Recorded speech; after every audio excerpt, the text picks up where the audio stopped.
के भयंकर इलाके में अपने माता पिता के साथ रहने वाली 12 वर्षीय सिया अपनी बिल्डिंग के टेरेस से नीचे गिरी। पर क्या वो वाकई में गिरी थी या फिर उसे गिराया गया था? और दूसरी तरफ एक लड़की जिसे किसी ने कैद में रखा हुआ था, वो अब तक जिंदा तो थी लेकिन बुरी हालत में थी। क्या इन दोनों लड़कियों का आपस में कोई कनेक्शन था या फिर ये दोनों किसी अलग अलग वहशियाना दिमाग की बलि चढ़ गई थी? किसने किया था इन मासूमों के साथ खिलवाड़? वो एक ही इंसान था या फिर दो अलग अलग लोग इन अपराधों को अंजाम दे रहे थे?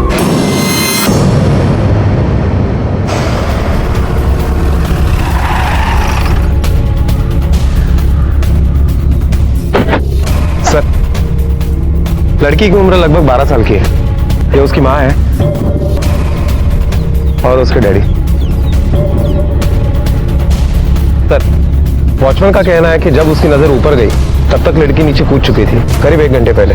सर, इतनी ऊंचाई से गिरने की वजह से इसकी मौत हुई है। चावन, फॉरेंसिक वालों को बुलाओ और बॉडी को पोस्टमार्टम के लिए भेजो। Okay sir.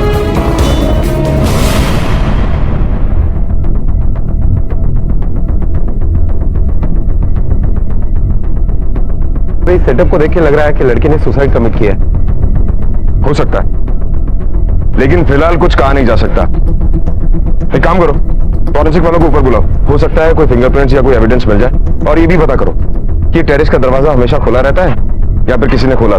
शायद ज्यादातर तो खुला ही रहता है। वो क्या, यहाँ के बच्चे ना बहुत शरारती हैं, ताला ही तोड़ देते हैं। मैंने सेक्रेटरी साहब को बोला था कि नया ताला लाने को, लेकिन शायद अभी तक तो नहीं लाया। हम आपकी सिचुएशन समझते हैं, लेकिन पुलिस इन्वेस्टिगेशन के लिए हमें आपसे कुछ इन्फॉर्मेशन चाहिए। देखने से तो यही लगता है कि एक सुसाइड केस है, लेकिन क्या आपकी बेटी सुसाइड कर सकती थी? सुसाइड के पीछे क्या वजह हो सकती है, आप जानती हैं? उसके ऊपर पढ़ाई का इतना दबाव डाला गया कि उसने एक कदम उठा लिया। देखिए, साफ साफ बताइए आप कहना क्या चाहती हैं? मेरे पति मधुकर डॉक्टर है, वो सिया को भी डॉक्टर बनाना चाहते थे, अपने से भी बड़ा डॉक्टर। बेटा, सिया तुम लोगों की अच्छी दोस्त थी ना? कैसी थी वो? अंकल वो बहुत अच्छी थी। अच्छा ये बताओ कि सिया पढ़ाई में वीक थी क्या? और इस वजह से उसके पापा उसे बहुत मारते थे? वीक तो नहीं थी वो अंकल, पर पता नहीं उसके पापा उसे इतना क्यों मारते थे, लेकिन उसे इतना प्यार भी करते थे। इधर डरती क्यों हो? देखो तुम्हारे लिए मैं क्या लेकर आया हूँ। ये देखो पिज्जा और ये है आइसक्रीम। अब पूछो क्यों? क्यों पापा? क्योंकि तुम्हारी टीचर का मुझे फोन आया था और उन्होंने कहा हमारी सिया ऐसे कंपटीशन में फर्स्ट आई है, फर्स्ट। कांग्रेचुलेशन। थैंक यू पापा। Welcome welcome. चलो पार्टी करो, all the best. Sir, Madhukar बेचारी बच्ची को मारता बहुत था। हर रोज उसके शरीर पे मार का कोई न कोई निशान तो रहता ही था। और वर्षा के कम पढ़े लिखे होने की वजह से मधुकर बहुत दुखी रहता था, उसे हमेशा दबाए रखता था। उसकी तो मधुकर के सामने आवाज ही नहीं निकलती थी। अंकल, जिया हमेशा कहा करती थी कि उसके पापा उसे इसलिए मारते थे कि वो पढ़ाई करने बैठे और हमेशा फर्स्ट रैंक लाए। जब उसके मार्क्स अच्छे नहीं आते तो उसके पापा उसे बहुत मारते थे, और जब उसके मार्क्स अच्छे आते थे तो उसके पापा उसे गिफ्ट भी देते थे। सर, टेरेस मध्ये सीसीटीव्ही कॅमेरा नाहीये। मेन गेट और पार्किंग एरिया में सीसीटीवी के फुटेज में सिया की सिर्फ गिरने की फुटेज दिखाई दे रही है। सर, मैं उसकी भलाई के लिए उसको मारता था। मला हाउस ही मेरा मुलीला मारायची। वो अच्छा प्रोग्रेस करे, अच्छे मार्क्स लेकर आए, इसीलिए बस। तुमने अपनी बच्ची को इतना टॉर्चर किया कि उसने सुसाइड कर लिया। सर, आप ये कैसे कह सकते हो कि मेरी वजह से मेरी बेटी ने सुसाइड किया? क्या सबूत है आपके पास सर? ये ना मेरी जाहिल गवार बीवी की बातों में आकर ना आप मुझ पर ये ऐसा इल्जाम लगा रहे हैं। तुम्हारी बीवी ही नहीं बल्कि तुम्हारे पड़ोसियों ने भी यही कहा है कि तुम अपनी बच्ची को बहुत टॉर्चर करते थे और शायद इसीलिए उसने सुसाइड किया। मैं नहीं मानता, आई एम सॉरी, मैं नहीं मानता इस बात को। मैं जानता हूँ मेरी बेटी कमजोर थी, पर इतनी भी कमजोर नहीं थी कि वो सुसाइड करे। सर, उसका मर्डर हुआ है और जिसने भी उसका मर्डर किया है ना सर, आप उसको जल्द से जल्द पकड़िए और कड़ी से कड़ी सजा दीजिए। मधुकर सिया को मारता था, उसे टॉर्चर करता था, लेकिन उसे टॉर्चर भुलाना भी आता था। वो सिया को प्यार करता, उसे तोहफे देता ताकि मार की इंटेंसिटी कम हो और सब बैलेंस रहे। ताकि सिया सुसाइड करने के बारे में ना सोच पाए। और सर वर्षा ने भी हमें मधुकर के बारे में एक ही साइड बताई है और दूसरी छुपाई है। यह भी हो सकता है कि वर्षा मधुकर से परेशान हो, क्योंकि मधुकर वर्षा को कुछ समझता ही नहीं था और इसी रिएक्शन में वर्षा ने उसके खिलाफ हमें बयान दिया हो। इसका मतलब सावंत सच कुछ और ही है। सर, सिया की PM report.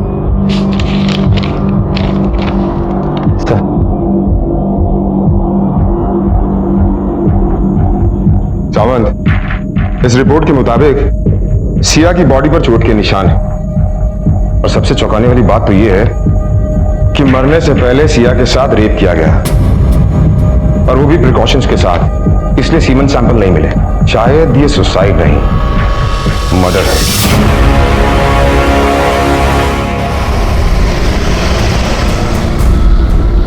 Sir forensic report के हिसाब से टेरेस पे जो कुर्सी और लकड़े का बॉक्स मिला है उस पर सिर्फ सिया के फिंगरप्रिंट्स मिले हैं। बाकी टेरेस पे बहुत से लोगों के निशान मिले हैं जो सिक्योरिटी गार्ड या और लोगों के हो सकते हैं। सर मुझे लगता है कि सिया सबसे पहले टेरेस में गई, उसने वो कुर्सी रखी, उसके ऊपर लकड़े का बॉक्स रखा और ऊपर से कूद गई। ये एक सुसाइड केस लग रहा है सर। सावंत, ये केस उलझता ही जा रहा है। सिया की मौत को पुलिस अब तक आत्महत्या ही समझ रही थी और उसके पीछे मुख्य आरोपी उसके पिता मधुकर को मान रही थी। लेकिन सिया की पोस्टमार्टम रिपोर्ट में बलात्कार के खुलासे ने इस केस को एक अलग रूप दे दिया। पुलिस की तहकीकात और सवाल दुगने हो गए। और दूसरी तरफ एक लड़की जिसे किसी जगह पर कैद करके रखा गया था, आखिर वो लड़की कौन थी? उसे किसने और क्यों कैद किया था और वो इस बच्ची के साथ क्या करना चाहता था? क्या सिया और इस बच्ची के बीच में उम्र के अलावा भी कोई और समानता थी? सिया की पोस्टमार्टम रिपोर्ट से हमें पता चला है कि सिया की मौत से कुछ घंटे पहले उसका रेप किया गया था। क्या सर? इसीलिए मैं बोल रहा हूं, मेरी बेटी ने आत्महत्या नहीं की, उसका खून हुआ है। वो हम देख लेंगे। आप सिर्फ ये बताइए कि सिया का कोई बॉयफ्रेंड था? सर मेरी बेटी सिर्फ 12 साल की थी। आप क्या पूछ रहे हैं? हम सिर्फ इंक्वायरी के लिए पूछ रहे हैं। मुझे नहीं पता। अच्छा ये बताइए, कोई ऐसा आदमी को सिया को तंग करता था, छेड़छाड़ करता था? सर मुझे सच में नहीं पता, उसने कभी बताया नहीं था ऐसे। हो सकता है कि आपको नहीं पता हो, लेकिन सिया ने आपकी बीवी को बताया। ये बताइए कि आपकी बीवी वर्षा कहाँ है, हमें उनसे बात करनी है।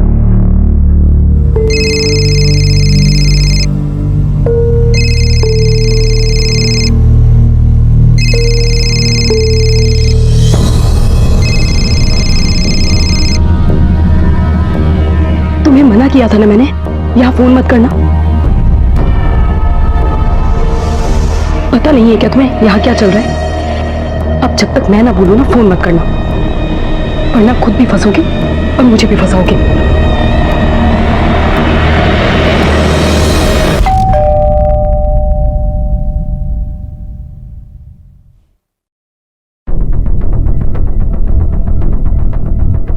बुलाइए।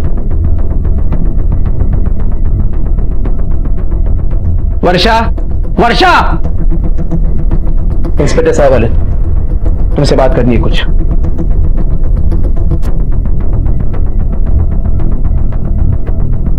मिसेस गोखले, हमें आपकी बेटी सिया के बारे में कुछ इंफॉर्मेशन चाहिए। पोस्टमार्टम रिपोर्ट के हिसाब से आपकी बेटी की मौत से पहले उसके साथ रेप किया गया था। क्या? इसीलिए हम आपके पास सिया के बारे में कुछ पूछताछ करने के लिए आए। क्या बता सकती हैं? कोई ऐसा हो जो सिया को परेशान करता हो, तंग करता हो, छेड़ता हो, या कोई बॉयफ्रेंड? मुझे सिया ने इस बारे में कभी कुछ नहीं बताया।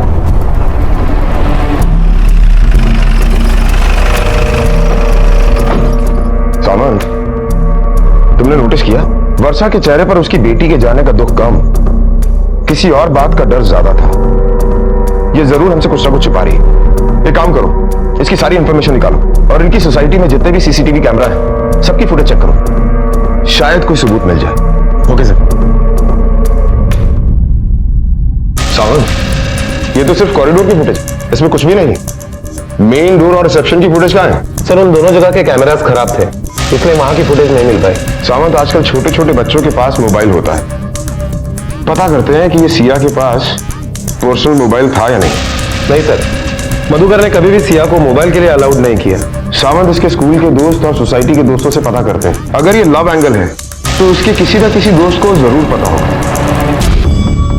सिया ने ऐसा कभी कुछ बताया नहीं था और ना ही मैंने कुछ नोटिस किया था कि कोई उसे स्टॉक कर रहा है या उसका अफेयर चल रहा है। अच्छा बेटा, आप सिया की बेस्ट फ्रेंड हो?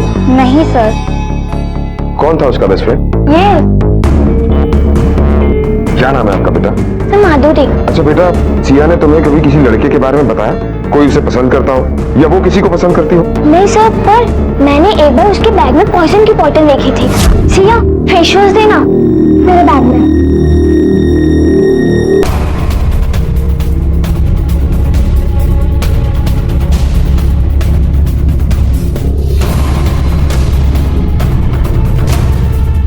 सर, ये पॉइजन की बोतल सिया के बैग से मिली है।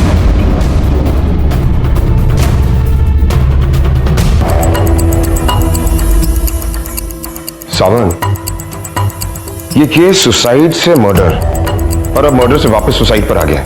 इस सुसाइड के पीछे आखिर कौन हो सकता है? सर, हो सकता है कि मधुकर के शक्ति के साथ साथ रेप की वजह से सिया इतनी निराश हो गई कि उसने आत्महत्या कर ली हो। मधुकर के अलावा कोई और भी हो सकता है इस रेप के पीछे, जिसके बाद सिया ने सुसाइड कर ली। ये आदमी स्कूल का हो सकता है, इनकी सोसाइटी का हो सकता है, या फिर बॉयफ्रेंड।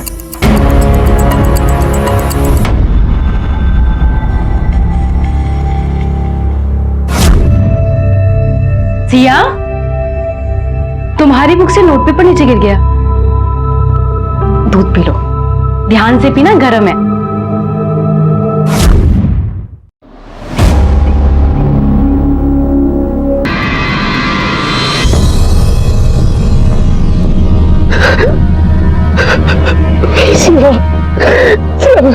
तुम्हारे अच्छे के लिए करता था सर, मुझे माफ कर दो सिया, तुम वापस आ जाओ सिया।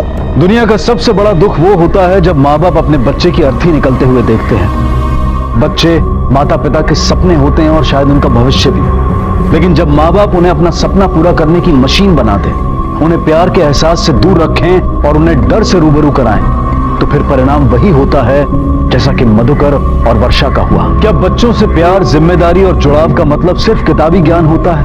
क्या माता पिता बच्चों के दोस्त नहीं बन सकते, ताकि बच्चे अपनी हर खुशी, अपनी हर गलती सबसे पहले अपने माता पिता के साथ शेयर करें? सिया मर चुकी है, माँ बाप अपनी गलती मानते हुए एक दूसरे को जिम्मेदार ठहरा रहे हैं, और वही पुलिस आत्महत्या और कत्ल की कड़ी सुलझाने में जुटी है। दूसरी तरफ वर्षा का भी एक सच है जो बाहर नहीं आया है, और तीसरी तरफ है वो लड़की जिसके बारे में किसी को कोई जानकारी नहीं है कि वो कौन है और उसे किसने, क्यों और कहां कैद करके रखा है। सर, मधुकर और वर्षा के कॉल रिकॉर्ड।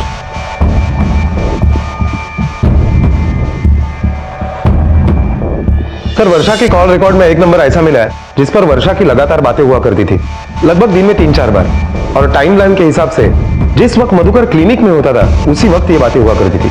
ये नंबर किसका है? सर, किसी मुकेश अग्रवाल के नाम पर ये नंबर रजिस्टर्ड है, और एड्रेस भी ग्रीन पार्क सोसाइटी के बाजू वाले मेडिकल स्टोर का ही है। इसका मतलब वर्षा और मुकेश का अफेयर चल रहा है, और हो सकता है इसी अफेयर की वजह से सिया की मौत हुई। सामद, एक काम करो, इस वर्षा पर नजर रखो। Okay sir.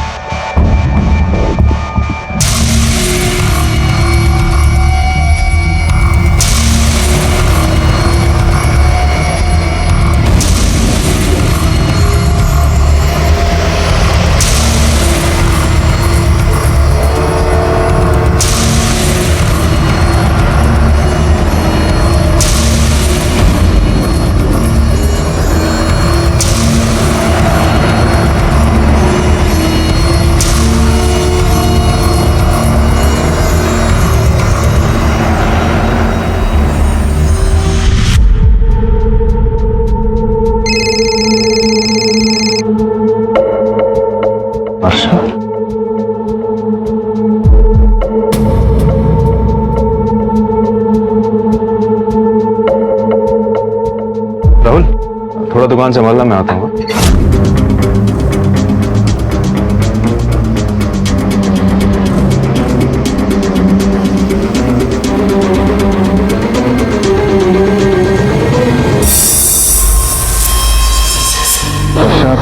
वर्षा प्लीज चुप हो जाओ।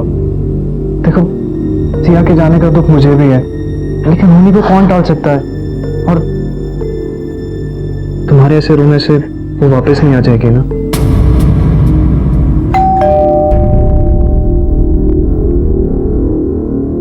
मैं देखता हूं।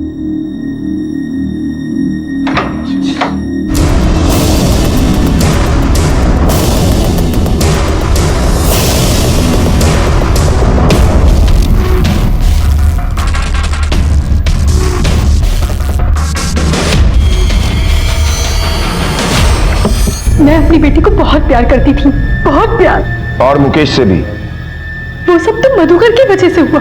उसने कभी मेरी इज्जत ही नहीं की, पति का प्यार नहीं दिया, बीवी होने का सम्मान नहीं दिया। इसलिए मैं मुकेश की तरफ खींची चली गई। उसने इंसान समझा मुझे। मधुकर वो तो जानवरों से ज्यादा बदतर व्यवहार करता था मेरे साथ। घुटन होती थी मुझे उसके साथ। और तुम्हारी यही घुटन तुम्हारी बेटी की मौत का कारण बनी। चल बोल, तूने ही सिया को मारा ना? क्योंकि तुम्हारे और वर्षा के अफेयर के बारे में वो सब कुछ जान चुकी थी और वो सारी बातें मधुकर को जाके बताने वाली थी। इसीलिए तुमने सिया के साथ रेप किया और बाद में बिल्डिंग से उसे फेंक कर मार डाला। ऐसा मैंने कुछ नहीं किया साहब। हाँ, ये सच बात है कि मेरा अफेयर वर्षा के साथ चल रहा है, लेकिन सिया के साथ सब ऐसी घिनौनी हरकत मैं उसके साथ करने के लिए सोच भी नहीं सकता हूँ साहब। मेरा और मुकेश का रिश्ता कभी मेरी बेटी से बढ़कर नहीं हुआ। सिया को तो पता भी नहीं था हमारे बारे में। हेलो, क्या? हाँ, हम अभी पहुंचते हैं। सर मुझे कुछ समझ में नहीं आ रहा है, मेरे साथ क्या हो रहा है, मैं क्या कर रहा हूँ सर, मुझे कुछ समझ में नहीं आ रहा है सर। ये इनोसेंट बनने का नाटक बंद कर। कुछ समझ में नहीं आया तो इसलिए कानून को अपने हाथ में लगा। सर मेरी इकलौती बेटी मुझे छोड़कर चली गई है। वो क्यों मरी, कैसे मरी, मुझे कुछ पता नहीं है। और मेरी बीवी मुझे कब से धोखा दे रही है ये भी पता नहीं है सर। सर मैं पागल हो जाऊं। तेरे इस पागलपन का इलाज है हमारे पास। जब मारपीट के केस में जेल जाएगा ना, तब ठीक होकर बाहर निकलेगा। तब तुझे समझ में आएगा कि तूने अपनी बेटी के साथ क्या किया। डिक्टेटर बनने की बजाय अगर अच्छा बाप बनता तो आज तेरी बेटी जिंदा होती और तेरी आज ये हालत ना होती।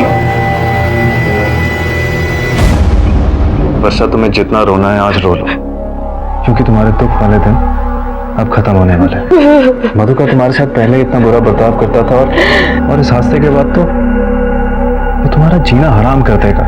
वर्षा, मेरी बात सुनो, तुम जल्दी से डिवोर्स पेपर्स तैयार करो ताकि हम दोनों साथ में रह सके। और अब तो सिया भी नहीं है, जिसकी वजह से तुम्हें डिवोर्स का डिसीजन लेने में प्रॉब्लम हो रही थी। तुम्हें ऐसा क्यों लगा कि सिया तुम्हारे और मेरे बीच में रुकावट बन सकती थी?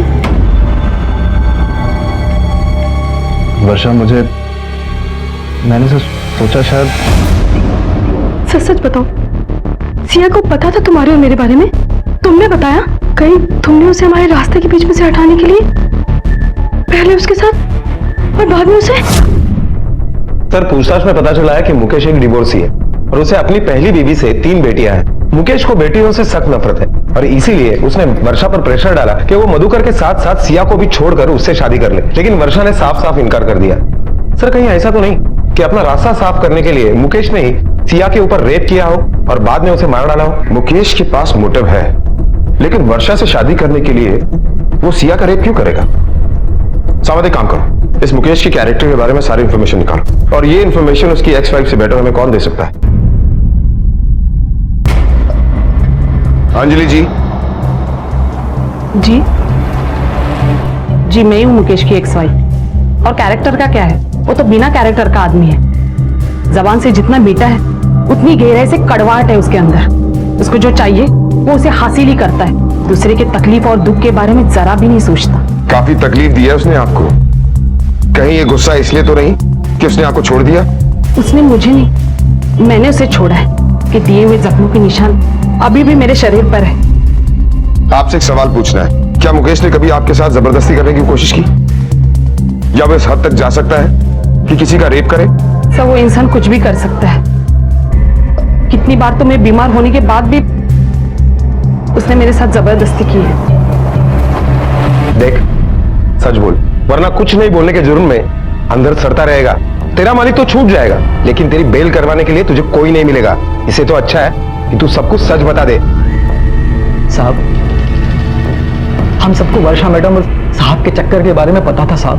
वो दोनों मुकेश सर के घर पे ही मिलते थे, जो हमारे मेडिकल शॉप के एकदम सामने वाली बिल्डिंग में ही है। और हाँ साहब, उन दोनों के अफेयर के बारे में वर्षा मैडम की बेटी को भी पता चल गया था। अपनी मौत से 2 दिन पहले वो आई थी मेडिकल शॉप में मुकेश सर के साथ झगड़ा करने। घर में तो ताला है। एक्सक्यूज मी मैम, जी, ये मुकेश अग्रवाल कहाँ गया कुछ पता है?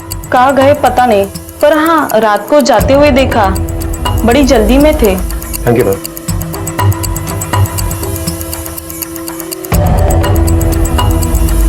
आपके द्वारा डायल किया हुआ नंबर अभी बंद है। ये मुकेश का फोन तो स्विच ऑफ आ रहा है।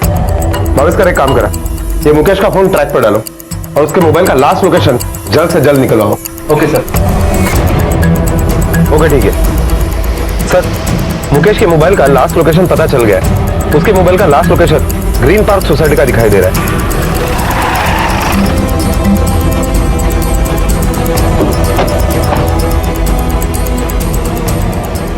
ये तो मुकेश की बाइक है सामान, इसका मतलब वो इसी सोसाइटी में है। चलो।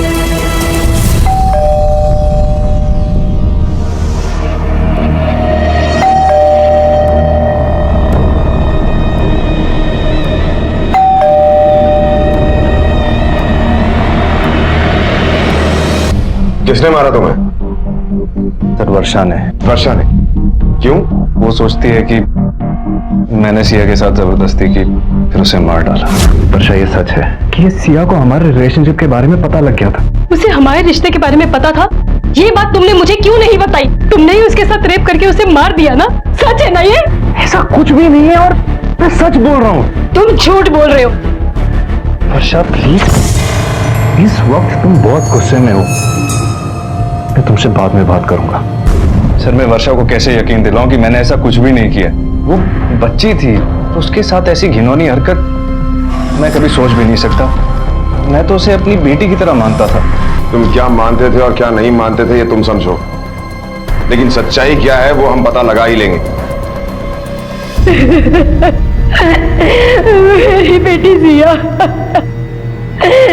छोटी सी उम्र में वो इतनी बड़ी हो गई कि उसने मुझे पलक भी नहीं लगने दी। उस दिन मेरे और मुकेश के रिश्ते के बारे में पता था। कैसा लगा होगा उसे जब उसे मेरे और मुकेश के बारे में पता चला होगा? कितना गुस्सा आया होगा, कितना दुख हुआ होगा उसे। कहीं ऐसा तो नहीं कि मैंने अपनी बेटी को मार दिया, मेरी वजह से सुसाइड किया उसने? कैसी माँ, मैंने अपनी बेटी को मार दिया। सर इस केस में जितने भी सस्पेक्ट हैं, उन सभी के पास मोटिव है, लेकिन उसके बावजूद भी उनके खिलाफ हमारे पास कोई सबूत नहीं है। सामंत, इसका मतलब शायद इस केस की एक और कड़ी है जो अभी तक हमारे हाथ नहीं लगी। सिया की मौत आत्महत्या और कत्ल का एक अनसुलझा रहस्य बनी हुई थी। संदिग्ध एक नहीं कई थे, लेकिन सबूतों के अभाव में पुलिस अब भी असली कातिल से दूर थी। पुलिस की तहकीकात को सही दिशा नहीं मिल पा रही थी, लेकिन फिर भी पुलिस ने हार नहीं मानी और सिया के केस की शुरू से लेकर अब तक बारीकी से दोबारा जांच शुरू की और पुलिस फिर से सिया के स्कूल जा पहुंची।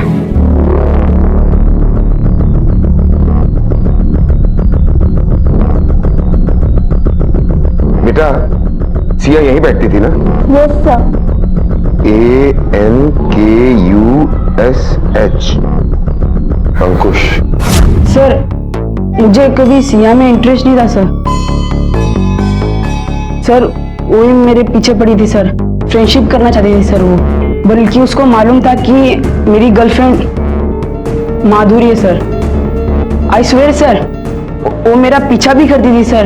उसने मुझे लव लेटर भी दिया था सर, मेरे घर पे रखे हैं, आपके लिए मैं दिखा सकता हूँ सर।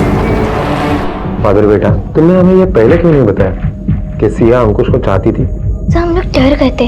हमें लगा कि आप सिया के सुसाइड के लिए हमें ब्लेम करोगे और हम लोग फंस जाएंगे और आप लोग घर पे सबको बता दोगे। ये सब करने के लिए तुम स्कूल जाती हो? हैं? देखिए,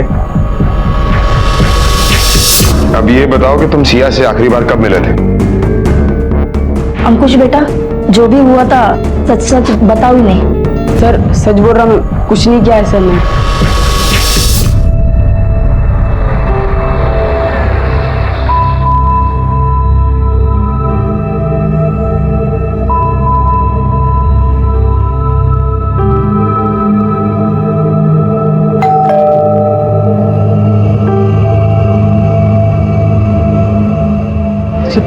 दरवाजा क्यों नहीं खोल रही? चाबी दे जरा।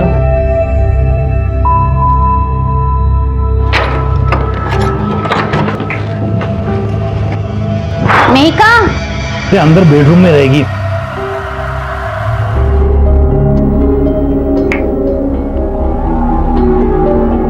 अजी सुनिए, क्या हुआ?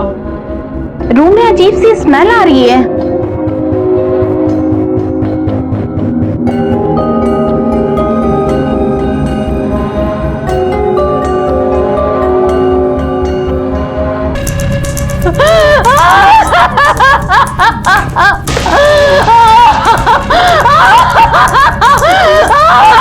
बच्ची और अलमारी की हालत देखकर तो ऐसा ही लगता है कि एक दिन से नहीं, काफी दिनों से अंदर बंद थी। खून सूख गया है, मतलब इसे मरे हुए काफी घंटे हो चुके हैं। सर, जिस तरीके से सलाइन का यूज किया गया है उसे तो यही लग रहा है कि कातिल को मेडिकल की अच्छी खासी नॉलेज रहेगी। लेकिन मेरी एक बात समझ में नहीं आ रही है, अगर उसे इसे मारना ही था तो इतने दिनों तक उसने इसे जिंदा क्यों रखा? यही जवाब तो ढूंढना है सावन। सावन, बॉडी को पोस्टमार्टम के लिए भिजवाओ। मैं इसके माँ बाप से बात करता हूँ। हमारे लिए जानना बहुत जरूरी है कि ऐसी कौन सी इमरजेंसी थी कि जिसकी वजह से इस बच्ची को घर में अकेला छोड़कर गए। सर, मिहिका की एग्जाम थी तो उसे हम अकेले ही छोड़ के चले गए थे। हमारे रिलेटिव्स के यहाँ पे शादी थी। हमने सोचा कि 2-4 दिन की बात है। और इन 2-4 दिनों में आपने एक बार भी अपनी बेटी की खबर लेने की नहीं सोची? एक्चुअली सर, हम उसे अकेला छोड़ के चले गए थे तो बहुत नाराज थे हमसे कुछ बात भी नहीं कर रही थी। शुरू में तो ठीक से बात नहीं की, फिर बाद में तो उसने फोन उठाना ही बंद कर दिया। ये 1-2 दिन में गुस्सा ठंडा हो जाएगा फिर। और हमने यहाँ पे आके देखा तो मिहिका तो। अच्छा ये बताइए कि आप लोगों को किसी पर कोई शक जो ये कर सकता है? आपका या मिहिका का किसी के साथ कोई झगड़ा हुआ था? हम तो फैमिली वाले हैं सर, हमारा किसी से क्या लेना देना। बस सर, एक आदमी है जिससे मेकअप बहुत चिढ़ती थी और बहुत परेशान रहती थी सर। कौन है वो?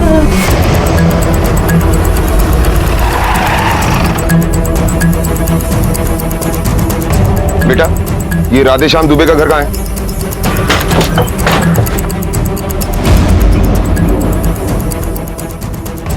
क्या वैसे? कर सामान, घर की तलाशी लो। सर, क्या चाहिए मैंने? क्या चाहिए तूने? सर, ये देखिए सलाइन का बॉटल मिला है।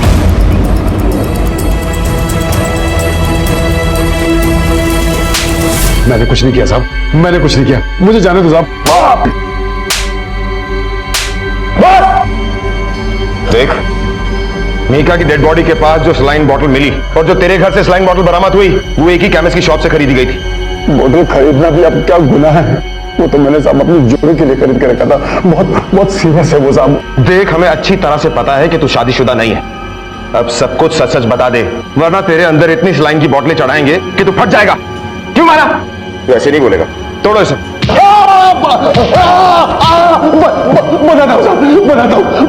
बता दो साहब। इसमें हमारी कोनो गलती नहीं है साहब। वो तो ये शहर की लड़कियां अपने आप को पता नहीं क्या समझती हैं, बार बार हमको दुत्कारती रहती है। मिहिका और सिया भी ऐसे ही बर्ताव किए हमारे साथ। प्रतिशोध की आग जल रही थी हमारे अंदर साहब। फिर हमें खबर लगी कि जोशी जी और उनकी वाइफ बाहर गांव रिश्तेदार के पास शादी में जा रहे हैं। तो हमने भी सोचा कि भगवान ने भी हमें अच्छा मौका दिया है अपने अपमान का बदला लेने के लिए। बस जैसे ही जोशी जी घर से बाहर निकले, हम घर के अंदर घुस गए। मेरा बदला तो पूरा हो गया, लेकिन एक ठोस समस्या खड़ी हो गई। अब इस ससुरी का क्या करते हम? फिर हमने सोचा रात के अंधेरे में उसको मारकर उसकी लाश को ठिकाने लगा देंगे। फिर हमने उसे कमरे में छुपा के रखा और उसे हम बेहोशी का इंजेक्शन देते रहे ताकि वो चीखने चिल्लाने से लोगों को आवाज लाए। तेरी सारी कुंडली निकाल ली है हमने। हो सकता है वो बच्चियां रूड हो, लेकिन तेरी नियत आज से नहीं, पहले से खराब थी। उन्होंने तुझे नौकरी पर रखने से पहले तेरा बैकग्राउंड चेक नहीं किया। अगर चेक किया होता तो उन्हें पता चल जाता कि तू पहले ही अपने गांव से एक औरत का बलात्कार करके निकला है। बवस्कर, इसकी अच्छी तरह से हड्डियां तोड़ो कि इसकी नेकी एक ही बार में निकल जाए। तोड़ो इसे। ग्रीन पार्क सोसाइटी ने एक वॉचमैन को बिना बैकग्राउंड चेक के काम पर रखा और नतीजा 2 घरों के दीपक बुझ गए। आज पूरी सोसाइटी में डर और शोक का माहौल है। किसी को भी बिना बैकग्राउंड चेक किए काम पर रखना कभी कभी खतरनाक साबित हो सकता है। इस केस के दूसरे सबसे बड़े जिम्मेदार हैं सिया और मिहिका के माता पिता। सिया के घर में उसे सुनने समझने वाला कोई नहीं था और मिहिका के माता पिता को उसकी सुध लेने की कोई चिंता नहीं थी। वॉचमैन राधेश्याम दुबे को सिया और मिहिका के कत्ल और बलात्कार के जुर्म में गिरफ्तार किया गया है। फिलहाल वो जुडिशियल कस्टडी में है और पुलिस चार्जशीट फाइल करने की तैयारी कर रही है। अपने बच्चों के बारे में जानना, उनकी सोच को समझना बेहद जरूरी है। अगर वो गलत रास्ते पर चल रहे हैं तो उन्हें रोकना जरूरी है, लेकिन ये तभी संभव है जब माता पिता उनके दोस्त बने, उन पर दबाव ना डालें, उनके साथ जबरदस्ती ना करें और अपनी उम्मीदों को उनके ऊपर बोझ ना बनने दें। इसी विचार के साथ अब मैं अनूप सोनी आपसे विदा लेता हूं। फिर मुलाकात होगी अगले एपिसोड में एक और चौंका देने वाले केस के साथ। तब तक अपना और अपने परिवार का ख्याल रखें और देखते रहें क्राइम पेट्रोल डायल 100। सबक एक को, सीख हम सबको। जय हिंद।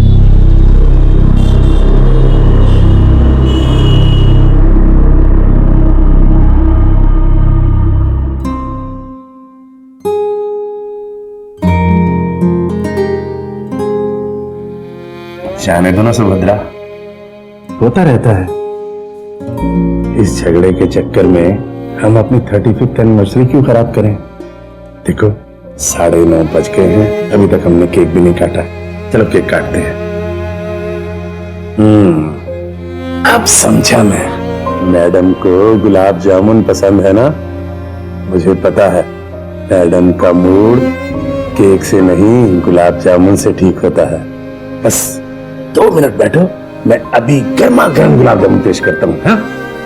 अभी आया।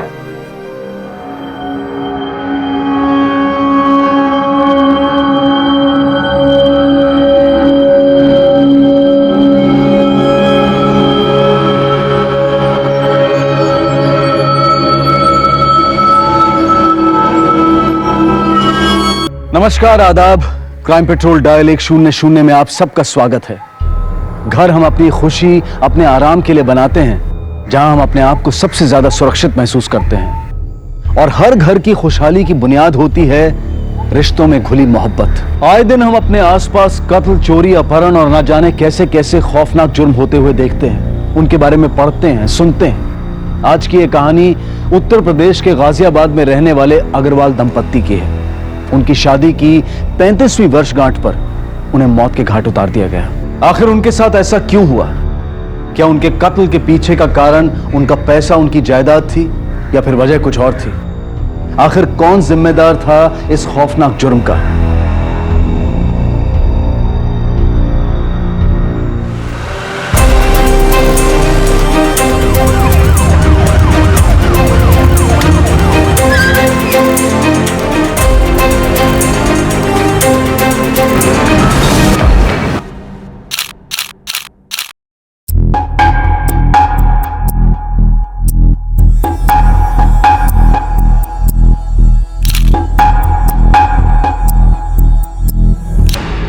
छानबीन से तो लग रहा है कि मामला लूटपाट का है। सर, हो सकता है कि इन बूढ़े कपल्स ने चोरों को रंगे हाथों पकड़ लिया हो और चोरों ने अपनी जान बचाने के चक्कर में इन्हें मार दिया। सर, अंदर वाले कमरे में हमें एक लॉकर मिला है जो पूरी तरह से खाली है। लॉकर में हमें एक चाबी मिली है। सर, हो सकता है कि मामला घर के अंदर का ही है। चोर को अच्छी तरह से पता है कि चाबी कहाँ रखी जाए। बॉडीज को देखकर ऐसा लग रहा है कि किसी भारी चीज से इनके सर पे वार किया गया है, जिसकी वजह से इनकी मौत हुई। कोई मर्डर वेपन मिला? नहीं सर, अभी तक कोई वेपन नहीं मिला है। सर, ये दोनों सर्वेंट यहाँ ऊपर के कमरे में रहते हैं। कमला पिछले 25 सालों से इनके यहाँ पे काम कर रही है। इसका बेटा जगत ग्रेजुएशन कर रहा है। इसकी पूरी पढ़ाई का खर्चा ये दोनों बूढ़े कपल से उठाते हैं। इसी ने सबसे पहले लाश को देखा और इसी ने हमें फोन किया था। इतनी सुबह तुम यहाँ क्या करने आए थे? सर, वो मैं रोज सुबह 6 बजे यहाँ पे आता हूँ, इसलिए आज भी आया था। बड़े साहब को चाय पीना और न्यूज़पेपर पढ़ना अच्छा लगता है, इसलिए मैं रोज यहाँ पर आके पहले चाय बनाता हूँ और उसके बाद कॉलेज चला जाता हूँ।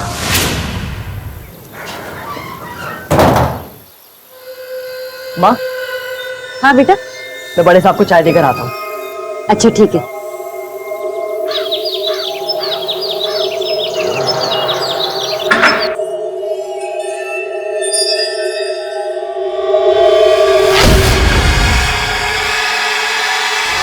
आप लोगों ने रात में कोई आवाज सुनी थी? नहीं साहब, कल रात मेरा सर चकरा रहा था तो मैं रात को जल्दी सो गई थी। सर, मैं तो कल पूरे दिन अपने दोस्तों के साथ था।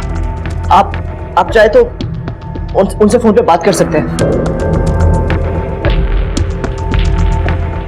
इसके दोस्तों से क्रॉस चेक करो। इनके परिवार में और कोई नहीं है? एक बेटी है बानी, शादी के बाद यहीं विजयनगर रहती है। आप लोगों ने उनको खबर क्यों नहीं की? बानी और सौरभ को फोन किया था लेकिन इनसे बात नहीं हो पा रही है। गुप्ता साहब, इनसे नंबर लो, तू भी ट्राई कर। Right sir.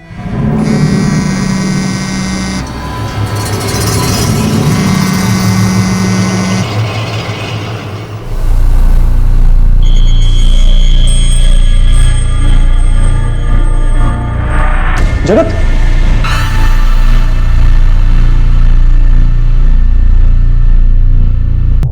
बड़े पापा,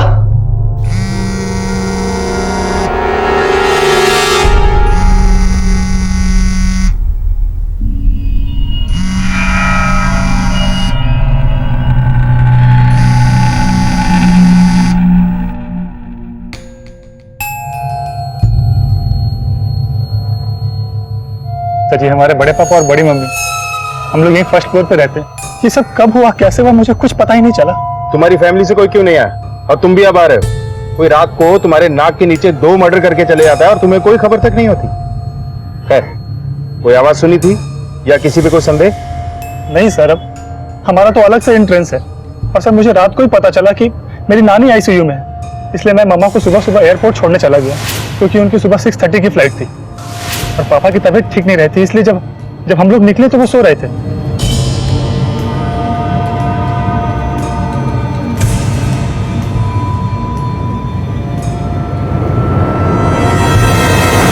पानी, पानी उठो, उठो। ये लो तुम्हारे लिए गर्मा गर्म चाय। अरे यार, रात गई बात गई, इतना गुस्सा लेके कहां जाओगी? चलो ठीक है, आज संडे है ना, तुम्हें शॉपिंग कराने लेके चलता हूं। ओके? अरे यार, अब क्या कान पकड़ के माफी मंगवाओगी मुझसे?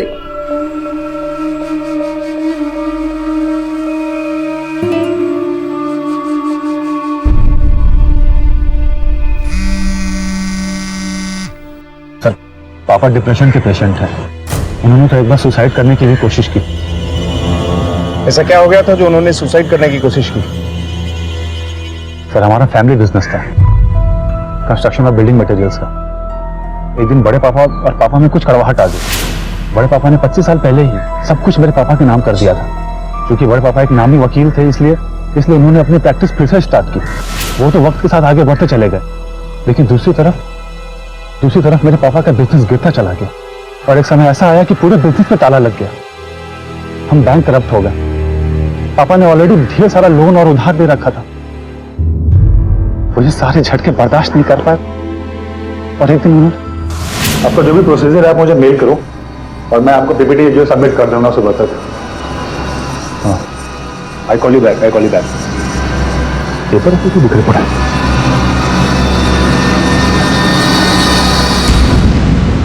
तब उस दिन तो डॉक्टर्स ने पापा को जैसे तैसे बचा लिया, लेकिन असल में पापा को बचाने वाले हमारे बड़े पापा ही थे। उन्होंने एक झटके में सारे उधार चुका करके हमारे घर की इज्जत और पापा की जान दोनों ही बचा ली थी। निकेत, ये लो, और मार्केट में जिसका भी उधार है पूरा चुकता कर दो। किसी का एक भी पैसा बाकी नहीं रहना चाहिए। राजन, मैं अपनी वसीयत दोबारा बनाना चाहता हूं। आज से मेरी सारी प्रॉपर्टी में बानी के साथ साथ निकेत का भी बराबर का हिस्सा होगा। और हाँ, मेरी जो 5 करोड़ की इंश्योरेंस पॉलिसी है वो भी इन दोनों में बराबर से डिवाइड कर दो। मेरे बेटा, बड़े पापा, आप इंसान नहीं भगवान हैं। पापा की जान बचाकर आपने जो ये एहसान किया वो मैं कभी जिंदगी भर नहीं भूलूंगा। माँ देखिए ना, बानी दीदी फोन ही नहीं उठा रही है। उन्हें बताना कितना जरूरी है कि यहाँ पर क्या हुआ है।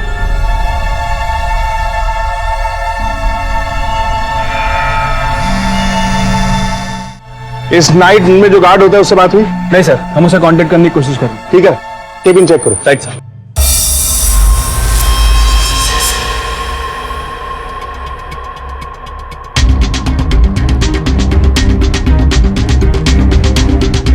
जो नाइट वॉचमैन यहाँ होता है उसका नाम क्या है? सर, हरिराम। तकरीबन 30 से 35 के आसपास इसकी उम्र होगी और 8:30 से लेकर सुबह 9 बजे तक इसकी ड्यूटी रहती। अच्छा, उसके बिहेवियर में कभी कुछ चेंज देखा तुमने?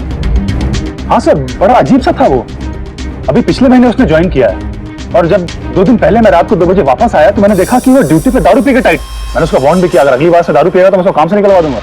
कल रात वो ड्यूटी पे था।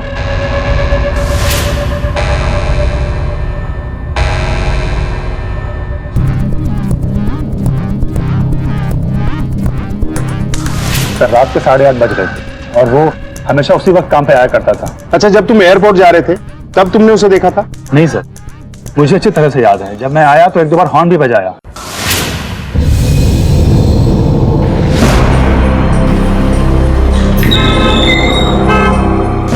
जब वो नहीं आया तो मैंने उसका गेट खोला और मैं ऑलरेडी इतना लेट हो रहा था कि मुझे उसे ढूंढने का भी टाइम नहीं था। निकित पापा आइए ना, देखिए ना छोटे मालिक दवाई नहीं खा रहे हैं और दूध भी फेंक दिए। सर जल्दी आइए। Sir 1 minute sir.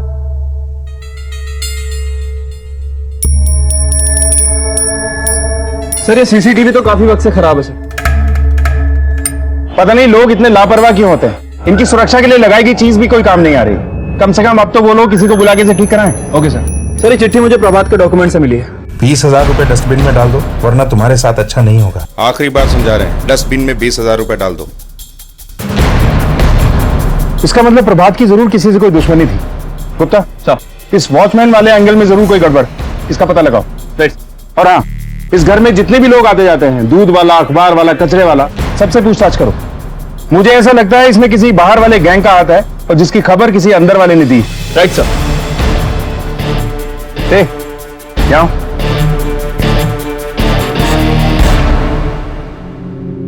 जी सर। ये नाइट वॉचमैन सुबह 6-6:30 बजे के आसपास गायब था? हाँ सर, बड़े साहब को देखने के बाद मैं सीधा नाइट वॉचमैन के पास आया था।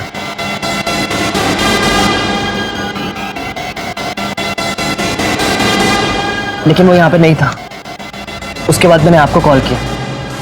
अच्छा, तुमने कभी अग्रवाल साहब और इस वॉचमैन के बीच में कुछ अजीब सा देखा? कुछ ऐसा जो तुमने नोटिस किया हो? हाँ सर, कल सुबह की बात है। मैं बड़े साहब के लिए चाय लेके आया था। साहब वो हमको 5,000 रुपया का जरूरत था। गांव वाला जो घर है ना, उसका मरम्मत कराना है। क्या? अभी 3 महीने हुए हैं तुम्हें यहाँ काम करते हुए और पिछले महीने ही 5,000 रुपए एडवांस लिए हैं। मुझे पता है तुम्हें पैसे किस लिए चाहिए।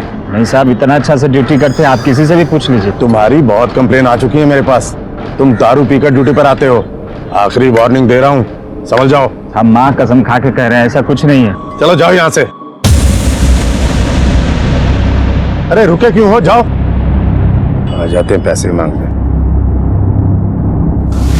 अच्छा, तुम्हें पता है कि प्रभात जी को कोई धमकी भरी चिट्ठियां लिखता था? नहीं सर, मुझे नहीं पता। सर, दिन का वॉचमैन पड़ोसी और आसपास के लोगों से मैंने पूछताछ की है। अग्रवाल फैमिली के बारे में सब अच्छा ही बता रहे हैं, पर हाँ, पिछले कुछ दिनों से अग्रवाल साहब की अपनी बेटी के साथ बिल्कुल भी नहीं बन रही थी। सर हो सकता है कि ये घरेलू अनबन का मामला हो और ये अनबन पैसों के लिए हो। और वो नाइट वॉचमैन हरिराम, उसकी कोई खबर लगी? अब वो एक अहम कड़ी है इस केस में। नहीं सर, फिलहाल तो नहीं। एक टीम को भेज दिया उसे सर्च करने के लिए। और बानी की कोई खबर? नहीं सर, अभी तक कुछ नहीं। गुप्ता, बानी के घर भी कांस्टेबल भेजो। Okay sir. अग्रवाल दंपत्ति की हत्या के बाद उनका नाइट वॉचमैन हरिराम गायब था। उसका यूं अचानक गायब हो जाना उसे शक के दायरे में ला रहा था। एक तरफ जहां प्रभात अग्रवाल की बेटी बानी अब तक किसी का फोन नहीं उठा रही थी, वहीं दूसरी तरफ पुलिस को अपनी इन्वेस्टिगेशन में यह पता चला कि प्रभात अग्रवाल ने अपनी जायदाद को हाल ही में 2 हिस्सों में बांटा था, जिसमें से एक हिस्सा तो उनकी बेटी बानी का था, लेकिन दूसरा हिस्सा उन्होंने अपने भतीजे निकेत के नाम किया था। जायदाद और इंश्योरेंस के इतने बड़े खेल में किसी को अपनी हार नजर आ रही थी तो किसी को जीत। तो क्या हार का डर इस हत्या की वजह बना था, या फिर जीत की मोटी रकम ने 2 जिंदगियां खत्म कर दी? बानी, निकेत, हरिराम, ये तीनों पुलिस के शक के दायरे में थे, पर क्या ये वाकई में अपराधी थे या फिर कोई और ही था जो अब तक नकाब पहने घूम रहा था? पापा, बड़े पापा और बड़ी मम्मी नहीं रहे हैं।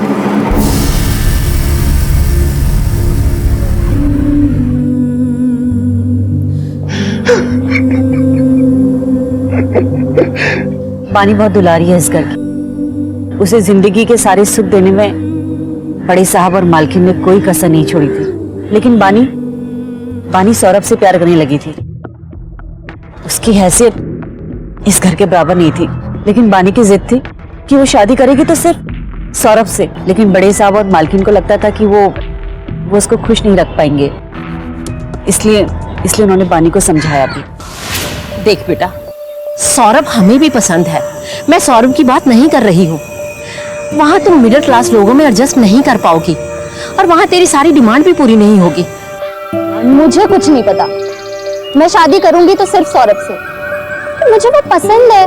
बेटा, तुम्हें क्या लगता है शादी के बाद भी सब ऐसा ही रहेगा? नहीं, ये नौकर चाकर, ये सुख सुविधाएं जिनकी तुम्हें आदत है ना, सब खत्म हो जाएगा, क्योंकि सौरभ इन्हें अफोर्ड नहीं कर पाएगा।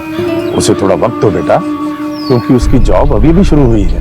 बस इतनी सी बात।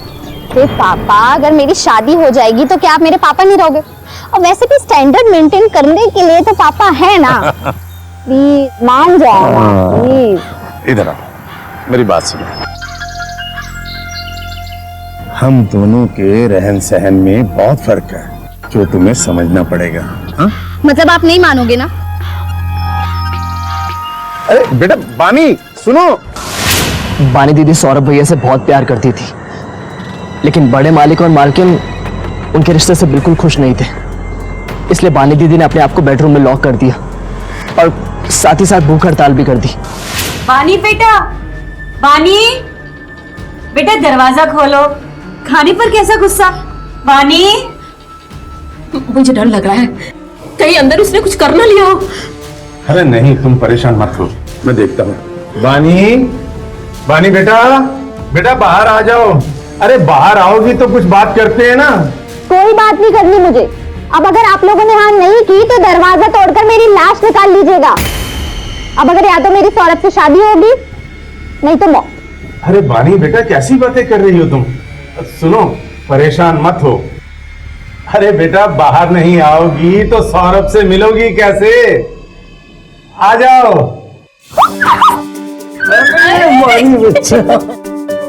तो ठीक है ना? बानी दीदी बहुत जिद्दी और गुस्से स्वभाव की थी।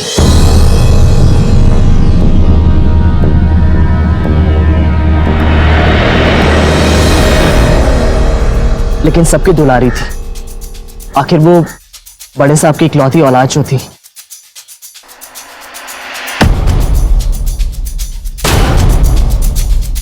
वो मैं आपको एक बात बताना भूल गया। कौन सी बात? यही कि बानी बड़े पापा और बड़ी मम्मी की अपनी बेटी नहीं है। मतलब कि उन्होंने बानी को किसी से गोद लिया था।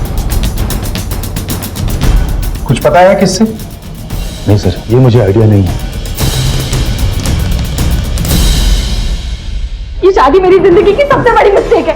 बर्बाद कर दिया तुमने मुझे। अब मैं यहाँ किसी भी कीमत पर नहीं रुकूंगी। बानी लिसन, अगर तुम्हें मुझसे इतनी प्रॉब्लम थी तो शादी से पहले सोचना चाहिए था। बानी, अभी भी कुछ नहीं बिगड़ा, मैं सब ठीक कर दूंगा।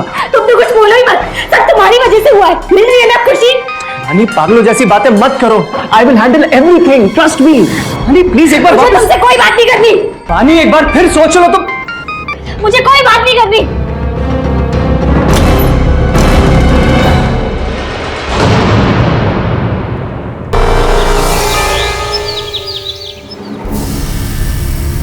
भाई साहब, ये क्या मैं सुन रहा हूँ? बाहर सब लोग बातें कर रहे हैं कि प्रभात अग्रवाल किसी की बेटी को उठाकर ले आया है, अपनी बेटी बनाकर। अरे नवीन मेरे भाई, तो इसमें बुराई क्या है? बच्ची सुभद्रा को पसंद है, उसका उसके साथ मन लग गया है, हमने इसे कानूनन अडॉप्ट किया है, तो तुम्हें इससे एतराज क्या? एतराज है भाई साहब। ऐसे कैसे किसी की बच्ची को आप घर में उठाकर ले आओगे? ऐसे आगे चलकर सारी जायदाद में इसका भी हिस्सा बनेगा। नवीन, जैसे तुम्हारा बेटा निकेत तुम्हारे हिस्से की प्रॉपर्टी का हकदार है, वैसे हमारी प्रॉपर्टी की हकदार ये होगी।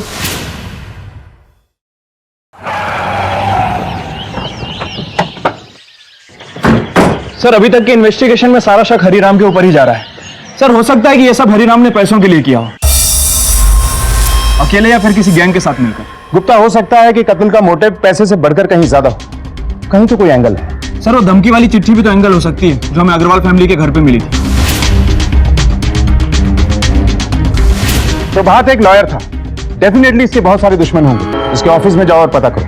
और हाँ, सभी घर वालों के फिंगरप्रिंट्स और हैंडराइटिंग के सैंपल्स लो। हो सकता है धमकी भरी चिट्ठी से किसी की हैंडराइटिंग मैच करे। और उस मर्डर वेपन का मिलना भी बहुत जरूरी है। घर में और उसके आसपास अच्छी तरह से सर्च करो। Okay sir. हेलो, क्या? ठीक है, हमारा है सर। हरिराम के घर का पता चल गया। चलो।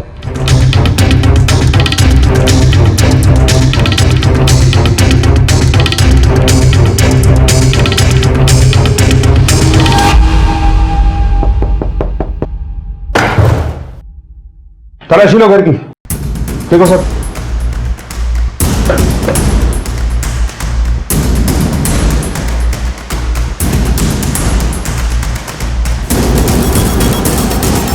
सर, आसपास पता करो हरिराम को आखिरी बार कब देखा गया। अगर पैसे और जेवर यहां हैं तो वो भी आसपास होगा। अपने खबरियों को फैला दो। अब सवाल बस एक है, हरिराम ने अकेले ये सब किया है या फिर वो किसी के इशारों पे नाच रहा है?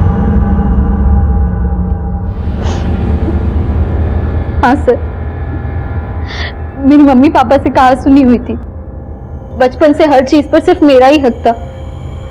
मुझे हमेशा उनकी फुल अटेंशन मिली है, पर अचानक से उन्होंने सब कुछ आधा आधा बांट दिया था। आज से मेरी सारी प्रॉपर्टी में बानी के साथ साथ निकेत का भी बराबर का हिस्सा होगा। और मुझे उससे कोई प्रॉब्लम नहीं थी, लेकिन उन्होंने मुझसे खर्चा पानी छीन लिया था। मेरे सारे क्रेडिट कार्ड, डेबिट कार्ड सब बंद कर दिए थे। उनका कहना था कि मैं अपने हस्बैंड के साथ एडजस्ट करूं।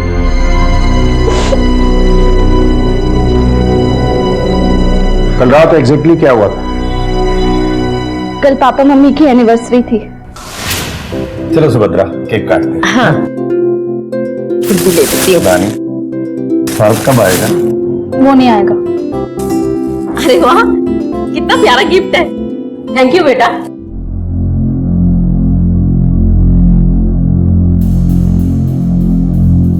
मुझे पता है ये गिफ्ट आपकी हैसियत से काफी छोटा है, पर क्या करूं, मेरी उतनी औकात ही नहीं है। वो मेरा पति उतने पैसे नहीं कमाता है ना, आपको तो पता ही है ना। बेटा, तुम्हें तो अपने पति पर प्राउड फील करना चाहिए। अरे हमें तो खुशी है तुम्हें सौरभ जैसा पति मिला। हीरा चुना है तुमने। हाँ, पर उस हीरे की कीमत तो पीतल जितनी भी नहीं है ना। और वैसे भी आपको तो आपका वारिस मिल गया है, इस खानदान का खून, निकेत। हीरा क्या है, मैं तो बाहर वाली हूँ, एडॉप्टेड हूँ। नशा करके आई हो? अपने माँ बाप के सामने कैसे बात की जाती है समझ में नहीं आता। पागल हो गई है। पागल हो गई हूँ मैं? सच सबको करवा लगता है पापा। और वैसे भी आपने अपनी खुशी के लिए मेरा यूज किया है। जब शादी हो गई तो लगा बस उतर गया सर से बोझ। मैं तेरे सामने हाथ जोड़ती हूँ, चुप हो जा। चुप नहीं होंगी आज मैं। सौरभ का एक्सक्यूज देके आपने मुझसे मेरी सारी लग्जरी छीन ली। क्यों? क्योंकि आपका अपना खून निकेत वापस आ गया है। कल तक जिसने आपको पूछा तक नहीं, आज उसको अपनी प्रॉपर्टी में हिस्सा दे दिया। इसलिए क्योंकि आपका खून है ना। कितने सेल्फिश हो आप लोग। आपने ये सब मेरे साथ जानबूझ के किया। दिखा दी ना अपनी औकात। क्या हो गया तुझे? पागल हो गई है? इस दिन के लिए पाल पोस के तुझे बड़ा किया था कि माँ बाप के सामने इस तरीके से बोले। जिस जायदाद को लेके तू तमाशा कर रही है ना, तो कान खोल के सुन ले। इस घर से तुम्हें एक कौड़ी भी नहीं मिलेगी। तेरा और हमारा रिश्ता आज से खत्म। चले जा यहाँ से, चले जा। पराए खून को पाल के हमने बहुत कर देगी, बहुत कर देगी। अच्छा हुआ अभी से रिश्ते खत्म हो गए। आपको पता है कि आपके बायोलॉजिकल माँ बाप कौन है? सर, मेरे लिए मेरे माँ बाप ही सब कुछ थे और कोई मैटर नहीं करता। अच्छा, मैंने परसों सुबह 4 बजे की फ्लाइट बुक कर दी है। आप 6:30 बजे तक आ जाएंगे। ठीक है, तू अपना ध्यान रखना। तू टेंशन मत ले, बाकी मैं आके संभाल लूं। निकेत बाबा, छोटे मालिक सो गए हैं। आपका खाना कमरे में लगा दिया है, खा लेना।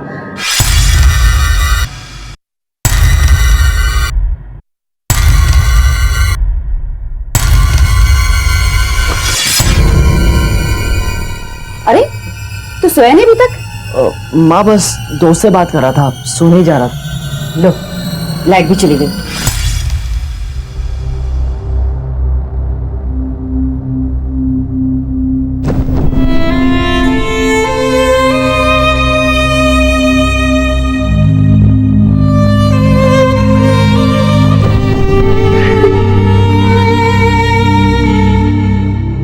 कब तक छुपा पाओगे?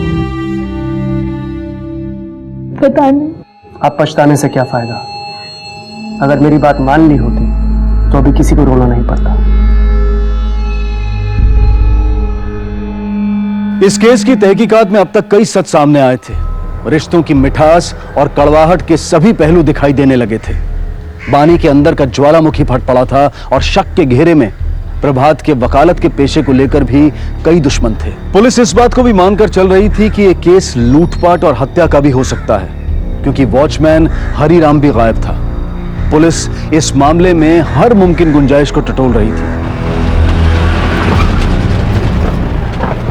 सर, प्रभात और सुभद्रा की पोस्टमार्टम रिपोर्ट आ गई है। सर, दोनों ही विक्टिम्स के सर पर किसी भारी चीज से हमला किया गया था। लगातार खून निकलने की वजह से इन दोनों की मौत हुई है। और सर, हत्या का समय 9 से 10 बजे के बीच का है। 9 से 10? इस टाइम पे तो बानी और वॉचमैन हरिराम दोनों घर पे थे। हेलो, क्या? ठीक है, हम आते हैं। सर, हरिराम के बारे में एक लीड मिली है, वो कहीं छुप कर बैठा है। चलो।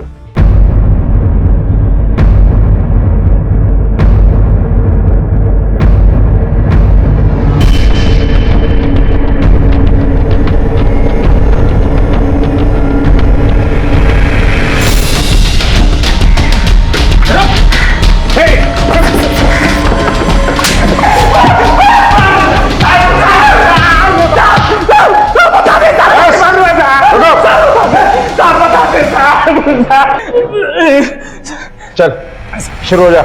हम किसी को नहीं मारे, ना किसी को मारने का सुपारी दिए साहब। देख, झूठ बोल के अपनी हड्डियां तोड़वाने से अच्छा है कि सच बोल।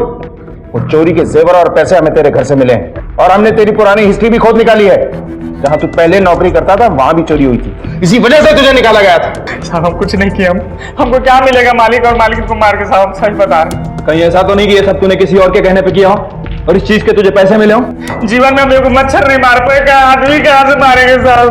तो फिर वो जेवर और पैसे कैसे आए तेरे घर पे? हमको नहीं मालूम साहब। तो ये बता कि कल रात को क्या हुआ? रात में हम ड्यूटी पे करीब 8 बजे पहुंचे। उसके बाद 9:30 बजे हम देखे कि इस दिन के लिए पाल पोस के तुझे बड़ा किया था कि माँ बाप के सामने इस तरीके से बोले? चले जा यहाँ से, चले जा।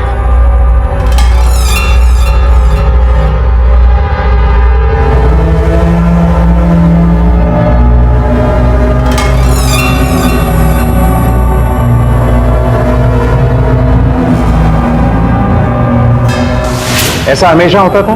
साहब, हम जब से आए तब से बानी दीदी को ऐसे ही देख रहे हैं। बहुत गुस्से में रहती है वो।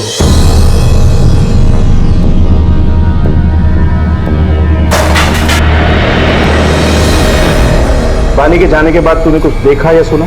वो हमको नहीं मालूम। अब वो दरअसल हमको दारू पीना था तो हम बानी दीदी के पीछे ही चले गए।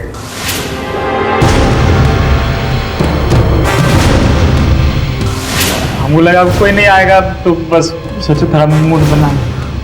उसके बाद कहाँ गया थे? साहब, हम पास के ठेके पे थे।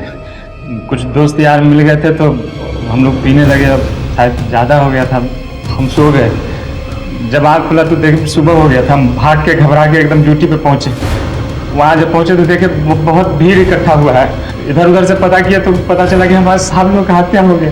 तब हम डर के वहाँ से भाग गए। हमको पता था कि आप लोग हम ही पे शक कीजिएगा, हमारा पिछला रिकॉर्ड निकाल के हमारे पीछे पड़ जाइएगा आप। सच बोल रहा है? साहब, हम अपने बीवी बच्चा का कसम खा के कह रहे हैं। हमको जेवर और पैसे के बारे में कुछ नहीं पता है। साहब, आप किसी से भी पता कर लीजिए। पता तो हम लगा ही लेंगे। अच्छा, ये बता कि बानी वहां से कितने बजे निकली थी? 9 साढ़े 9 बजे के आसपास। कहीं ऐसा तो नहीं कि ये सब करने के लिए बानी ने तुझे पैसे दिए थे? नहीं साहब, बानी दीदी का हमको पैसा देती है। पिछला महीना मांगे थे तो 200 रुपए हाथ में थमा दी, लेकिन उस जगह उसको जूता, कपड़ा, नया नया मोबाइल सब देती थी। देख, तेरी बात में अगर जरा सा भी झूठ निकला ना तो खाल खींच लेंगे तेरी, याद रखना।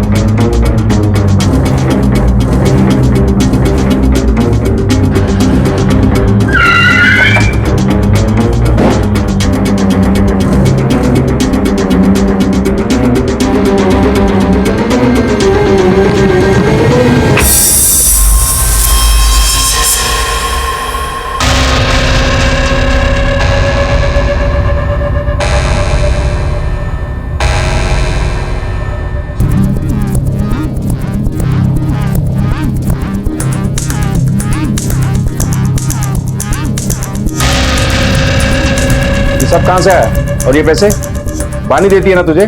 चल 12। चल बात। साहब इसे कहाँ लेके जा रहे हैं? साहब मेरा बेटा निर्दोष है, इसने किसी को नहीं मारा है। ये पैसे कहाँ से आए? बानी देती थी ना? क्यों देती थी वो बोल। सब वो बानी दीदी मुझे अपने छोटे भाई की तरह मानती है। वो चाहती है कि मैं अच्छे से अच्छे कपड़े पहनूं और अच्छी जिंदगी जीऊं। और बड़े साहब मेरी पूरी पढ़ाई का खर्चा उठाते थे और चाहते थे कि मैं अपने पैरों पे खड़ा हूं। लेकिन बानी दीदी मुझे चुपके चुपके पैसे देती है। थैंक्स दी।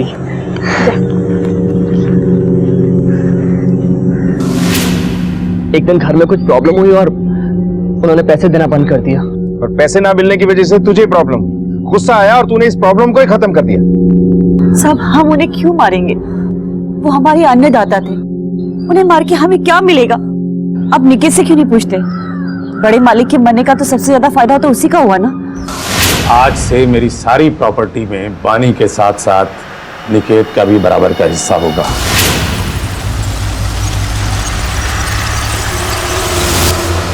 सर हमने कंफर्म किया है, हरिराम सच बोल रहा है। ठेके वाले ने बताया कि वो 9:45 से 11:30 बजे तक ठेके पर ही था। मतलब हरिराम 9:30 बजे ड्यूटी से निकला, घर से ठेका 15 मिनट की दूरी पर है। 9:45 बजे वो ठेके पे पहुंचा और फिर सारी रात वहीं रहा। सर इसका मतलब है कि हरिराम मर्डर के वक्त घर पे नहीं था। फिर हो सकता है कि ये सब कुछ बानी ने किया हो या फिर किसी और ने मौके का फायदा उठा के हत्या को अंजाम दिया। क्योंकि वॉचमैन हरिराम वहां नहीं था, इसलिए किसी ने उसे देखा तक नहीं। इसीलिए मैं सीसीटीवी कैमरे को इतनी इंपॉर्टेंस देता हूं। इनके घर का सीसीटीवी ठीक कराया? यस सर मैंने जगत के फोन रिकॉर्ड्स और ट्रायंगुलेशन रिकॉर्ड्स दोनों को क्रॉस वेरीफाई किया है। सर जगत सच बोल रहा है, हत्या वाली रात ये वहां नहीं था। और ये निकेत? सर ये निकेत इस हत्या के पीछे हो सकता है क्योंकि इस हत्या से इसे करोड़ों का फायदा हुआ है। और सर वारदात वाली रात ये घर पर ही था। इस सब के पीछे बानी भी हो सकती है क्योंकि शादी के बाद उसकी लग्जरी खत्म हो गई थी। इसी वजह से बानी का अपने माँ बाप से झगड़ा भी हुआ था और इसे तो यह भी लगने लगा था कि अडॉप्टेड होने की वजह से इसके साथ भेदभाव किया जा रहा है। प्रभाग के हाथ खींच लेने की वजह से इसे भी परेशानी हुई होगी। इसे लगा होगा कि आज आधी जायदाद गई है, कल पूरी भी जा सकती है। इन मर्डर्स के पीछे सौरभ का भी हाथ हो सकता है। सर अंकल आंटी को मैंने ही मना किया था बानी को पैसे देने के लिए। शादी के 6 महीने बाद भी इतनी लग्जरी में जी रही थी क्योंकि इसे माँ बाप इसके सब कुछ प्रोवाइड करते थे और इसकी वजह से हमारा रिलेशनशिप खराब हो रहा था। इंसान की चादर जितनी छोटी होती है ना, उसे पैर उतने ही फैलाने चाहिए। किसी ने मेरी फेवरेट गेम पे फिल्म बनाई है। तेरी फेवरेट कहाँ से होगी? बोल। मैंने कितने बार कहा कि जो महंगा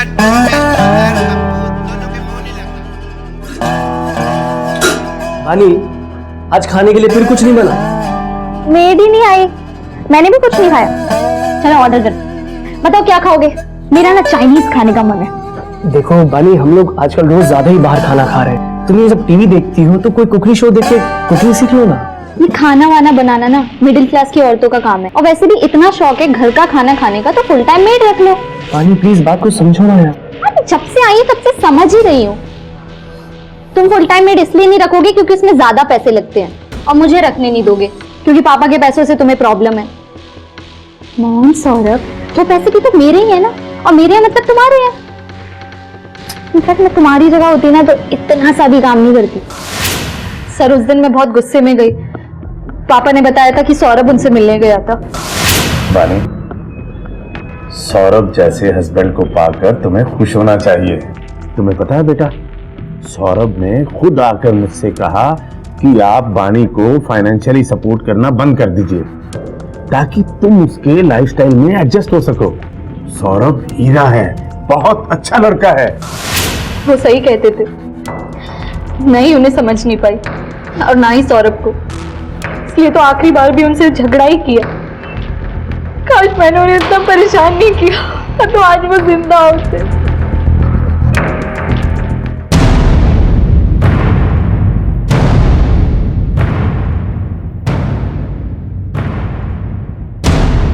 ये वही बात है जिसे आप अपने साथ अपने घर से लेकर आई थी?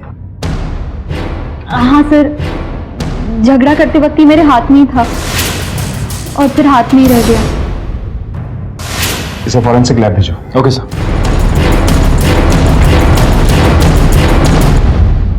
सर ये केस तो बड़ी अजीब सिचुएशन में आ गया है। सारे के सारे कातिल लग रहे हैं और सारे के सारे निर्दोष। इसीलिए तो कातिल अभी तक पकड़ा नहीं गया।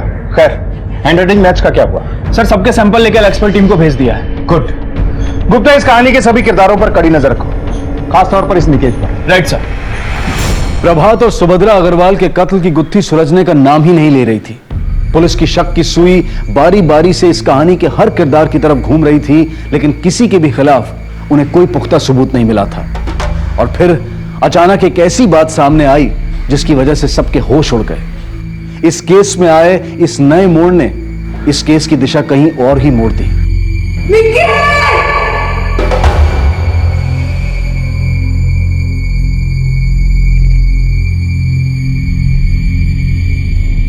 गुप्ता सर, बॉडी को पोस्टमार्टम के लिए भेजो। Okay sir.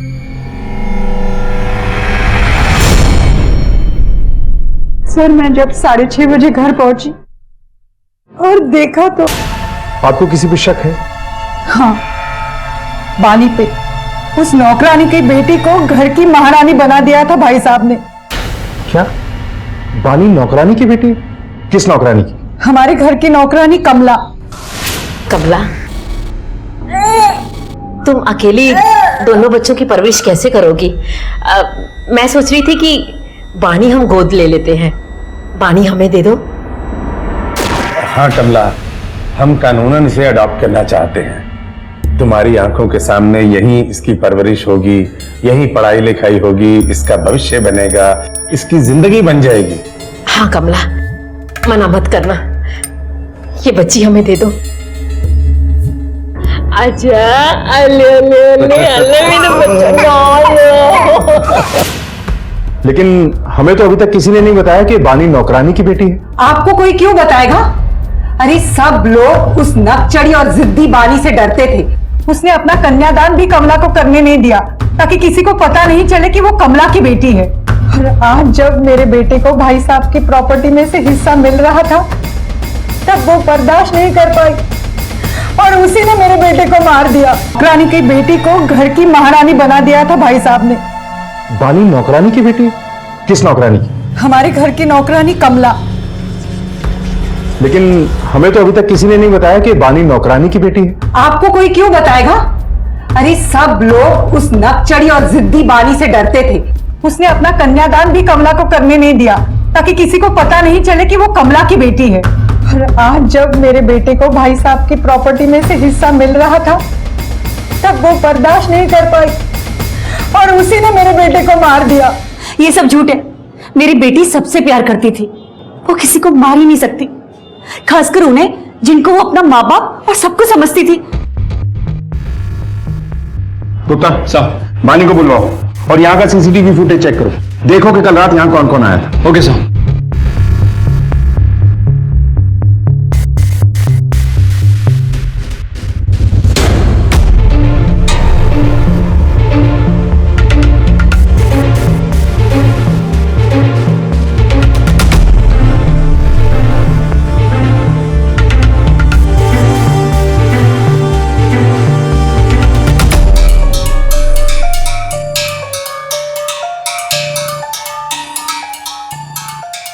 सर, वो धमकी वाली पर्ची की हैंडराइटिंग मैच हो गई है।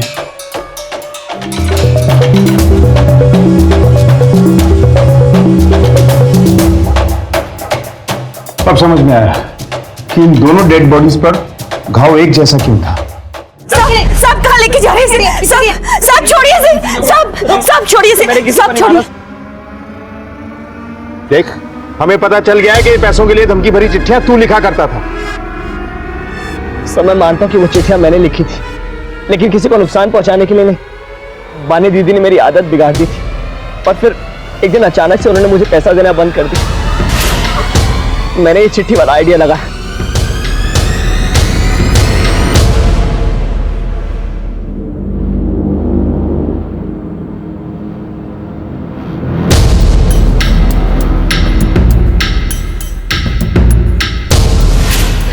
लेकिन मैंने किसी को मारा नहीं। जोर मत कर, तुझे पैसे मिले और तूने उन लोगों को।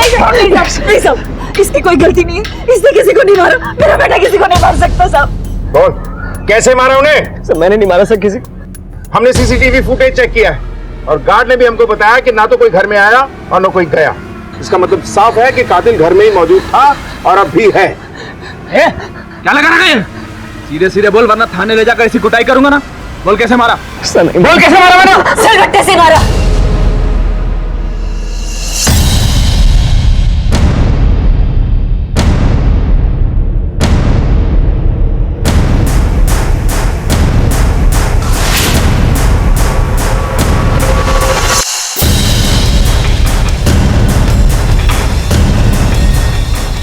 मोहित, इन्हें फॉरेंसिक लैब में टेस्ट के लिए भिजवाओ। चलिए कमला जी, बोलना शुरू कीजिए। मेरे पास पूरे घर की चाबी रहती थी, इसलिए उस रात मैं निकेत के कमरे में गई। मैंने देखा कि वो सो रहा है। और तुमने अपने बड़े मालिक और मालकिन को किस लिए मारा? मैंने ये सब अपनी बेटी के लिए किया, अपनी भाभी के लिए किया। मैंने उन्हें अपनी बच्ची दी थी, ये सोचकर कि वो एक अच्छी जिंदगी जिएगी, अच्छे लोगों के बीच में रहेगी। मैं नहीं चाहती थी कि मेरे जाने के बाद मेरे बच्चे ये गरीबी और लाचारी भरी जिंदगी जिए। लेकिन आज जब उसे सब कुछ मिलने वाला था, ये सारा घर, जमीन, जायदाद, तो एक झटके में उसे सब कुछ छीन लिया।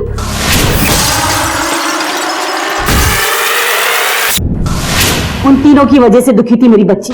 ऐसा कैसे कर सकती वो उसके साथ? और उस रात उन्होंने उसके ऊपर हाथ भी उठाया। मेरी बेटी किसी से कम नहीं थी साहब। कुछ दिनों से बहुत दुखी थी मेरी बेटी, उससे उसका दर्द बर्दाश्त नहीं हो रहा था, इसलिए मैंने उन तीनों को मार डाला ताकि मेरी बेटी सुखी रह सके, एक अच्छी जिंदगी जी सके। उस रात मैं दही जमाने घर गई थी। बाहर निकली, मैं ऊपर गई और ऊपर से सिलबट्टा ले आई और फिर अंदर जाकर उन दोनों को मार डाला। मुझे पता था कि अलमारी की चाबी कहाँ है। मैंने अलमारी खोली और सारा जेवर और पैसा निकाला और सीधा जाकर हरिराम के घर छोड़ाई। मुझे हरिराम का घर पता था और मुझे यह भी पता था कि आधे से ज्यादा समय तो वो नशे में रहता है।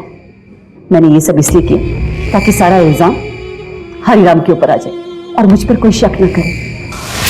माहू साहब, जो कुछ किया अपने बच्चों के लिए किया, उनके अच्छे भविष्य के लिए किया, ताकि मेरे बच्चे खुश रह सके। कमला की यह चाह थी कि उसकी बेटी बानी को दुनिया की हर खुशी मिले, लेकिन इस चाह की कीमत क्या किसी की जान की कीमत से बड़ी हो सकती है? प्रभात और सुभद्रा अग्रवाल ने कमला की बेटी बानी और बेटे जगत के लिए एक अच्छी और जिम्मेदार जिंदगी ही सोची थी, लेकिन कमला की सोच ने उनकी समझ और सीख को पैसे से तोल दिया और नतीजा क्या निकला? 2 मासूम लोगों का कत्ल। आशाओं और आकांक्षाओं की कोई सीमा नहीं होती।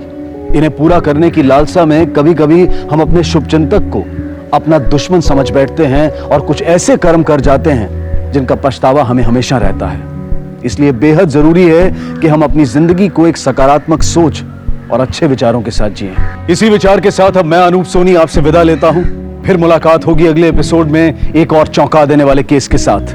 तब तक अपना और अपने परिवार का ख्याल रखें और देखते रहें क्राइम पेट्रोल डायल 100। सबक एक को सीख हम सबको। जय हिंद। इस तरह के और भी एपिसोड देखने के लिए हमारे चैनल को सब्सक्राइब करें और बेल आइकन दबाना ना भूलें।